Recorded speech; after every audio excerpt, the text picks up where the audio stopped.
আসসালামু আলাইকুম, স্বাগত জানাচ্ছি। কেমন আছেন? বর্তমানে বাংলাদেশের অর্থনৈতিক অবস্থা যতটা দুর্বল, এই দুর্বল অর্থনৈতিক অবস্থার মধ্যে আপনি যদি দেশে গিয়ে কিছু করতে চান, তো আপনাকে ভেবেচিন্তেই যেতে হবে। কারণ আমাদের বহু প্রবাসী ভাই সৌদি আরব থেকে তিক্ত বিরক্ত হয়ে দেশে গিয়ে কিছু করতে গিয়ে বেশিরভাগ সময় নিঃস্ব হয়ে গেছেন। নিঃস্ব হয়ে আবারও সৌদি আরবে আসতে চাচ্ছেন বা এসেছেন। এমন অনেক প্রবাসী আছে। এখনও বহু প্রবাসী তিক্ত বিরক্ত হয়ে দেশে চলে যেতে চাচ্ছেন। আপনি কি দেশে চলে যেতে চাচ্ছেন, গিয়ে আবার আসতে চাচ্ছেন, অথবা দেশে গিয়ে সেটেল হতে চাচ্ছেন? তাহলে আপনাকে জানতে হবে। আজকে আমরা তথ্য দিব কারা সৌদি আরবে পুনরায় আসতে পারবেন, কারা আসতে পারবেন না, কারা কত বছরের জন্য নিষিদ্ধ ইত্যাদি বিষয়। কারণ আমাদের কাছে এই বিষয়ে প্রচুর পরিমাণ প্রশ্ন আসে। চলুন আলোচনা করি। প্রথমেই আমি প্রবাসীদেরকে 4 ভাগে ভাগ করে নিচ্ছি। 1, হরুপ্রাপ্ত। 2, এক্সিট খেয়েছে, এমন লোক সময় মতো দেশে যায়নি। 3, ইকামার মেয়াদ নেই বা ইকামা হয়নি। 4, ইকামার মেয়াদ আছে। বর্তমানে আমরা প্রবাসীদেরকে 4 ভাগে বিভক্ত করেছি। এই 4 ভাগে যে সকল প্রবাসীরা আছে, এর মধ্যে প্রথমেই হরুপ্রাপ্তরা সব থেকে বেশি প্রশ্ন করে যে আমি সৌদি আরব থেকে গিয়ে আবার আসতে পারবো কিনা। কারণ সে জানে সে দেশে গিয়ে কিছু করতে পারবে না, আর করতে গেলে সে ব্যর্থ হবে অথবা পুঁজি হারিয়ে নিঃস্ব হয়ে যাবে। তো হরুপ্রাপ্ত প্রবাসীদের জন্য আমার যে উত্তর, সৌদি মানব সম্পদ ও সামাজিক উন্নয়ন মন্ত্রণালয় 2021 সালের 14 মার্চ তাদের শ্রম আইনটা পরিবর্তন করে নতুন শ্রম আইন যখন ঘোষণা করে, সেখানে বলা হয়েছে সৌদি আরব থেকে কোনো ব্যক্তি যদি মোখালেফ হয়ে দেশে যায়, সে ব্যক্তি অনির্দিষ্টকালের জন্য সৌদি আরবে প্রবেশ নিষিদ্ধ। এখন আপনি যেভাবে যান না কেন, আপনি অ্যাম্বাসির মাধ্যমে যান, অথবা সরাসরি জাওয়াজাতের মাধ্যমে যান, কিংবা আপনি বিনমিশাল ট্রাভেলসের মাধ্যমে যান, যেভাবেই আপনি যান না কেন, আপনি কিন্তু সৌদিতে অনির্দিষ্টকাল প্রবেশ করতে পারবেন না। এখন এখানে প্রশ্ন আসতে পারে যে মিশাল ভাই, অনির্দিষ্টকালটা কি? অনির্দিষ্টকাল বলতে কোনো সময়সীমা আমরা বলতে পারি না, নির্দিষ্ট কোনো সময়সীমা নেই। আমরা যখন কোনো প্রবাসী আসতে পারবে কিনা চেক করার জন্য এয়ারপোর্টে প্রিন্ট আউট তুলি, সেই প্রিন্টের মধ্যে স্পষ্ট দেখুন মানা উৎখল লেখা থাকে। মানা উৎখল মানে হলো প্রবেশ নিষিদ্ধ। মানা মানে নিষিদ্ধ, উৎখল মানে প্রবেশ। আর এখানে একটা 900 সিরিয়ালে মামলা লেখা থাকে। এটা যখন লেখা থাকে, তখন আমরা নিশ্চিত হই যে এ লোকটা অনির্দিষ্টকালের জন্য সৌদিতে প্রবেশ করতে পারবে না। এখন অনেকেই কিন্তু এটা লেখার থাকার পরেও ট্রাই করে সৌদি আরবে আসার জন্য। কারো কারো ভিসা সৌদি অ্যাম্বাসিকে রিজেক্ট করে দেয় দেশেই, আবার কাউকে ভিসা দিলে সে এয়ারপোর্ট থেকে ফেরত যায়। এর মধ্যে হয়তো 2-1 জন ঢুকতে পারে, হয়তো কথা বুঝিয়ে বলতে পারে, অথবা যেভাবে হোক কনভিন্স করে হয়তো বা 2-1 জন, 100 জনের মধ্যে 2-1 জন হয়তো বা ঢুকতে পারে। বাকিদের বেশিরভাগকেই দেশে পাঠিয়ে দেয় যদি মানা উৎখল লেখা থাকে। বেশিরভাগ ক্ষেত্রে 2-1 জনকে হয়তো ঢুকতে দেয়, তাও তাদেরকে অন্তত 1 ঘন্টা, 1.5 ঘন্টা, আধা ঘন্টা বসিয়ে তারপরে ছাড়ে। এটা 2-1 জনের ক্ষেত্রে। এখন 2-1 জনকে ঢুকতে দেয় বিদায় সবাই ঢুকতে পারবে এমনটা বলাটা ঠিক না, কারণ প্রিন্টে লেখা থাকে মানা উৎখল, যেখানে সিস্টেম বলে মানা উৎখল। আচ্ছা, ওকে, এটাতে গেলো হরুপ প্রাপ্তদের ক্ষেত্রে। এখন আপনি নতুন হরুপ প্রাপ্ত হন আর পুরাতন হরুপ প্রাপ্ত হন, আর আপনি অনেক আগে মাঝামাঝি টার্মিনেট হরুপ প্রাপ্ত হয়েছেন, যেভাবেই হন না কেন, অথবা আপনারা অনেকেই বলেন ব্লক মারছে, যেটাই হোক না কেন, আপনি কিন্তু হরুপ প্রাপ্ত হয়ে গেছেন। আপনি শুধু দেশে যাওয়ার জন্য এক্সিটটা নিয়েছেন, হরুপটা কাটেননি। আর এখন অবশ্য হরুপ কাটার সুযোগটাও নেই, 29 জানুয়ারিতে বন্ধ করে দিয়েছে।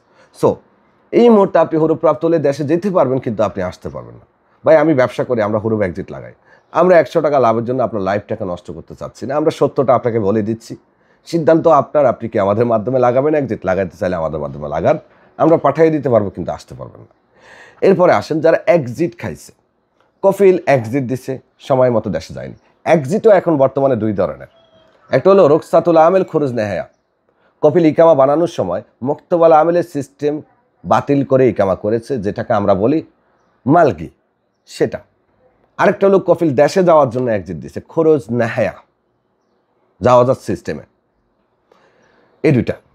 এর মধ্যে রুখসাতুল আমেল খুরুজ নেহায়া যারা খেয়েছেন বা মালগি যারা হয়েছেন, তাদের যদি ইকামার মেয়াদ চলে যায়, তারা যদি কোনো মাধ্যমে এক্সিট লাগায়, তাহলে 80% গ্যারান্টি দেওয়া যায় যে তারা আসতে পারবে, 20 ভাগ গ্যারান্টি দেওয়া যায় না।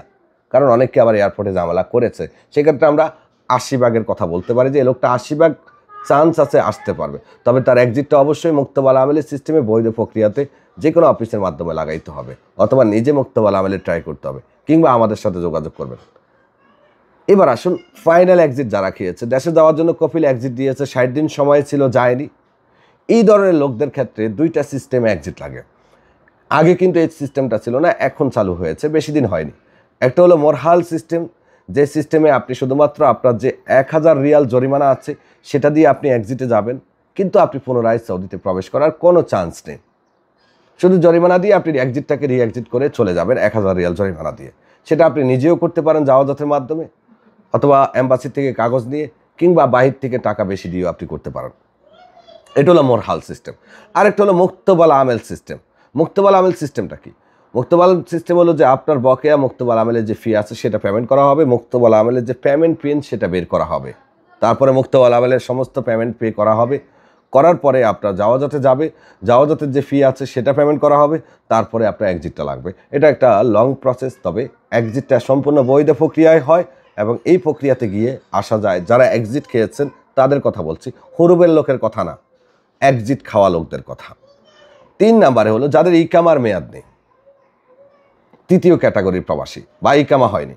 আপনার ইকামার মেয়াদ নেই বা ইকামা হয়নি, এটা কিন্তু আপনার অপরাধ না, এটা আপনার কফিলের অপরাধ বা আপনার কোম্পানির অপরাধ, কারণ সে আপনার ইকামাটা করতে পারেনি। এই ক্ষেত্রে আপনি যদি মুক্তবাল আমেলের সিস্টেমে মুক্তবাল আমেল থেকে এক্সিট আবেদন করতে পারেন, অথবা এম্বাসি থেকে এক্সিট নিতে পারেন, কিংবা আপনি চাইলে টাকা বেশি দিয়ে আমাদের কাছ থেকেও যদি এক্সিট নেন, এই প্রক্রিয়াতে আপনি দেশে গেলে কিন্তু আসতে পারবেন, আপনার আসতে কোনো সমস্যা হবে না।